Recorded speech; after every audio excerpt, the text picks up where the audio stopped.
ఒక బయట కానీ ఇక్కడ కానీ అసెంబ్లీలో కానీ ఒక 6 వైట్ పేపర్స్ కూడా ఈ ప్రభుత్వం అన్ని విషయాలు ప్రజలకు తెలియజేశాం. ఇక్కడికి వచ్చినప్పుడు దేశ అతి ముఖ్యమైనది ఆర్థిక వ్యవస్థ. డబ్బులు లేకపోతే ఏం చేయలేం. ఈరోజు ఏ విధంగా ఆర్థిక సంక్షోభంలో రాష్ట్రం ఉందో మీ ద్వారా ఈ హౌస్ ద్వారా రాష్ట్ర ప్రజలకు తెలియజేయాలనే ఉద్దేశంతోనే ఈ స్టేట్మెంట్ ఇస్తున్నాను.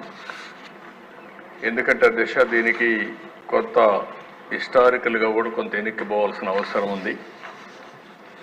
14 నుంచి జరిగిన పరిణామాలు అవన్నీ కూడా ఒక అవగాహనకు వస్తే భవిష్యత్తులో ఏం చేయాలనేది మనందరికీ ఒక క్లారిటీ వస్తుందని చెప్పి తెలియజేసుకుంటూ నెక్స్ట్ స్లైడ్. అధ్యక్ష, ఏదైతే బైఫర్కేషన్ జరిగినప్పుడే చాలా మనకు సమస్యలు వచ్చాయి. బైఫర్కేషన్ జరిగినప్పుడు ఒక అన్సైంటిఫిక్, అన్జస్టిస్, ఇంజస్టిస్, అదే మరిగా ఇర్రేషనల్ స్టేట్ బైఫర్కేషన్ ఆ రోజు జరిగిందని మనం చెప్పాం. స్టేక్ హోల్డర్స్ని ఎవరికి కాన్ఫిడెన్స్ తీసుకోలేకపోయారు. కొన్ని సమస్యలు వచ్చాయి. ఏదైతే ఆ రోజు చాలామంది పెన్షన్లు కూడా రావని భయపడే పరిస్థితికి వచ్చారు. అంత భయంకరమైనటువంటి, ఒక మాటలో చెప్పాలంటే ఎవరికి చెప్పకుండా బైఫర్కేషన్ చేయడం అనేది కనీసం చర్చ జరుగుంటే ఇంకా కొంత లాభం వచ్చేది. అది కూడా జరగలేదని ఆ రోజు మనందరి అభిప్రాయం. ఇంకొక పక్కన దేశ ఈ రాష్ట్రంలో అర్బన్ ఏరియాస్ తక్కువ ఉన్నాయి, సిటీస్ లేవు. ఏదైతే అర్బన్ లేదో దానివల్ల ఆదాయం కూడా ఇది వస్తుంది. రాజధాని హైదరాబాద్గా అభివృద్ధి కావడం, ఆ రాజధాని తెలంగాణ రాష్ట్రానికి వెళ్ళడం, తద్వారా మనకు ఆర్థిక ఇబ్బందులు వచ్చాయి. నెక్స్ట్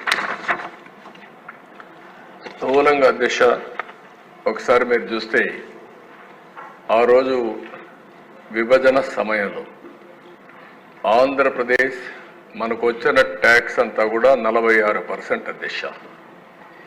అంటే సమైక్య ఆంధ్రప్రదేశ్లో ఉండే ఆదాయంలో ఆంధ్రప్రదేశ్కి వచ్చిన ఆదాయం 46%. ఇంకొక పక్క దిశ జనాభా చూస్తే 58%. జనాభా 58%కి 46% ఆదాయం, 42% జనాభాకి 54% ఆదాయం వచ్చే పరిస్థితికి వచ్చింది. అక్కడి నుంచే ఈ సమస్యలు ఇన్హరెంట్గా మనకు ప్రారంభమైనాయి. ఇంకో పక్కన దేశ అసెట్స్ కానీ ఆస్తులు కానీ హైదరాబాద్లో ఉన్నాయి. ఇంకొక పక్కన షెడ్యూల్ 9 and 10 రీఆర్గనైజేషన్ యాక్ట్లు ఏదైతే పెట్టారో అవి ఇప్పుడు కూడా పరిష్కారం చేసుకోలేకపోయాం. ట్యాక్స్ రీఫండ్ దిశ కంపెనీలన్నీ హైదరాబాద్లో పెట్టాం. రిజిస్ట్రేషన్ ఆఫీసులు హైదరాబాద్లో ఉంటాయి, ఆపరేషన్స్ ఇక్కడ ఉంటాయి. ఒక ఉదాహరణ మీరు చూస్తే కృష్ణపట్నం పోర్ట్ ఇక్కడ ఉంటుంది, రిజిస్ట్రేషన్ ఆఫీస్ హైదరాబాద్లో ఉంది. రిజిస్ట్రేషన్ ఆఫీస్ హైదరాబాద్లో ఉంది కాబట్టి జనాభా ప్రకారం ఆదాయాన్ని డివైడ్ చేస్తారు. ఇలాంటి ఇన్హరెంట్గా వచ్చిన సమస్యలు కూడా యాడ్ అయినాయి. ఫైనల్గా దశ సర్వీస్ సెక్టర్, ఎక్కడైతే సర్వీస్ సెక్టర్ ఎక్కువ డెవలప్ అయితే, ఇండస్ట్రీ బాగా డెవలప్ అయితే ఆదాయం పెరుగుతుంది రాష్ట్రానికి.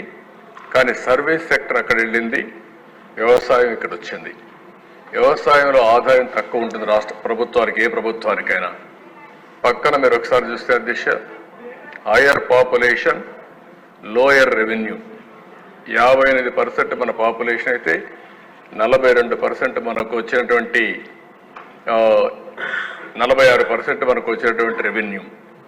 ఇంకొక పక్కన 42% జనాభాకి 54% ఆదాయం బైఫర్కేషన్ సమయంలో వచ్చింది. ఇంకొక పక్కన దేశ పర్ క్యాపిటా ఇన్కమ్ 2014-15